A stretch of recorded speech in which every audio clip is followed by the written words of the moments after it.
The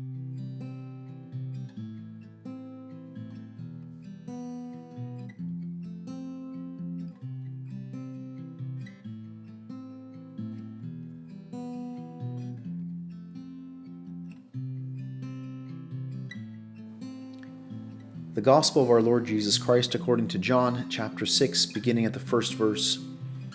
Jesus went off to the other side of the Sea of Galilee, or of Tiberias, and a large crowd followed him, impressed by the signs he gave by curing the sick. Jesus climbed the hillside and sat down there with his disciples. It was shortly before the Jewish feast of Passover. Looking up, Jesus saw the crowds approaching and said to Philip, "Where can we buy some bread for these people to eat?" He only said this to test Philip. He himself knew exactly what he was going to do.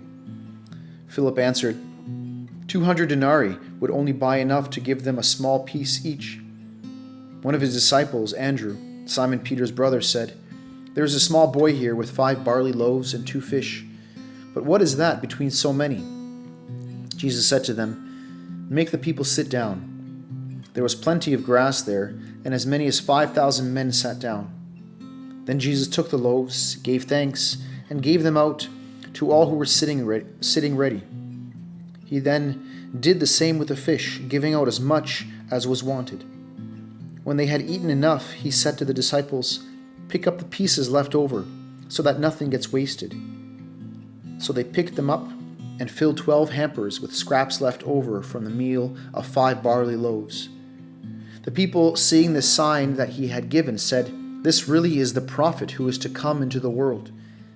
Jesus, who could see that they were about to come and take him by force and make him king, escaped back to the hills by himself.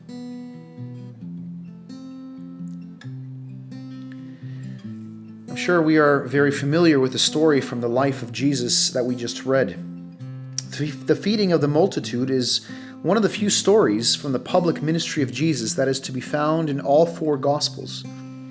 Today we read the Gospel account from John. Only this Gospel gives us the dialogue between Jesus and the 2 other disciples, Philip and Andrew.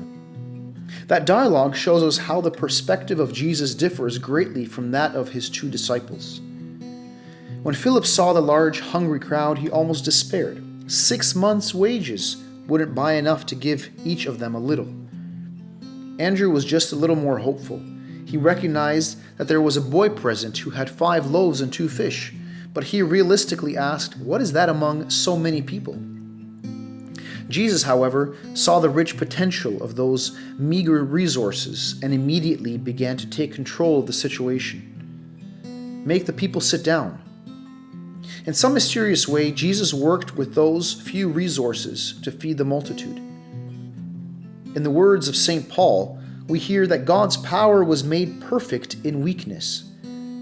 The Gospel reading suggests that when we ourselves feel at our weakest, our most vulnerable, our lowest, when our own resources seem meager, the Lord can work powerfully in us and through us.